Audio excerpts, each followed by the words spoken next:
लिखें हम अपनी कहानी दोबारा। अब सवाल ये है कि अपनी कहानी अगर हमको बदलनी है तो हम कैसे बदलें, क्या करें हम ऐसा, और कहाँ से शुरुआत करें। सबसे पहली चीज़ जो हमको समझनी चाहिए वो ये है कि हम अपनी कहानी को कितना पहचानते हैं। आपकी कहानी एक जीता जागता रूप है और आप देखना चाहते हैं कि वो कैसी दिखती है और कितना आप उस कहानी में खुद को खुद के जैसे लगते हो।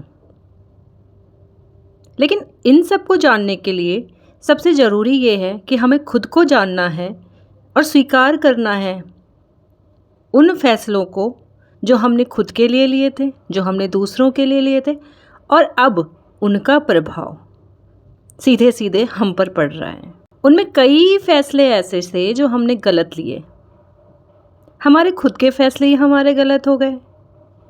अब उसकी जिम्मेदारी बताइए कौन लेगा? जो फैसले गलत हुए उसकी जिम्मेदारी कौन लेगा?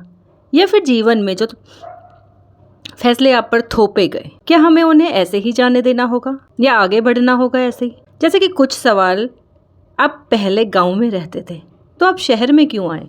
आपने अपनी मर्जी से शादी क्यों नहीं करी?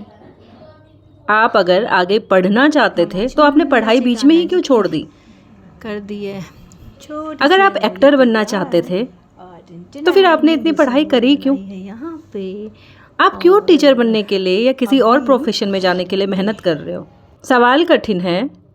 कई बार इन सवालों के अंधेरे में आप गुम भी हो जाते हो और आपको कोई रोशनी की किरण दिखाई भी नहीं देती। दूर दूर तक कुछ नहीं दिखाई देता, बस सिर्फ अंधेरा दिखाई देता है और खुद को आप एक मकड़ी के जाले में कैद हुआ महसूस करते हो, जिसमें आप सिर्फ फंसते हुए चले जाते हो, फंसते हुए चले जाते हो और फंसते हुए चले जाते हो।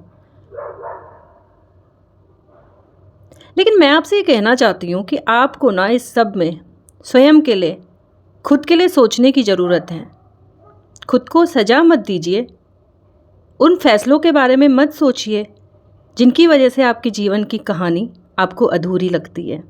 आपको उन फैसलों को स्वीकार करना होगा और आपको अपनी कहानी में अपने आप को एक आदर्श रूप में देखना होगा। आपको अपनी ही कहानी में अपने व्यवहार को देखना होगा, अपनी कहानी को जीना होगा।